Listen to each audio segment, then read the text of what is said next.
আর আগের কি নাম ছিল?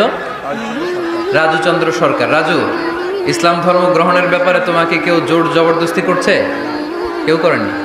তুমি কি ইসলাম সম্পর্কে জেনে বুঝে স্বেচ্ছায় কালিমা পড়তে চাও? তাহলে তুমি আমার সাথে আওয়াজ করে পড়ো, আশহাদু আল্লাহ ইলাহা ইল্লাল্লাহ ওয়া আশহাদু আন্না মুহাম্মাদান আবদুহু ওয়া রাসূলুহু। আমি সাক্ষ্য দিচ্ছি যে নিশ্চয়ই আল্লাহ তাআলা ছাড়া কোনো মাবুদ নাই, কোনো ইলাহ নাই, কোনো উপাস্য নাই, এবং আমি আরো সাক্ষ্য দিচ্ছি যে নিশ্চয়ই মুহাম্মাদুর রাসূলুল্লাহ সাল্লাল্লাহু আলাইহি ওয়াসাল্লাম আল্লাহ তাআলা বান্দা ও প্রেরিত রাসূল। আল্লাহু আকবার, আল্লাহু আকবার, আল্লাহু আকবার। মাশাআল্লাহ, বারাকাল্লাহ।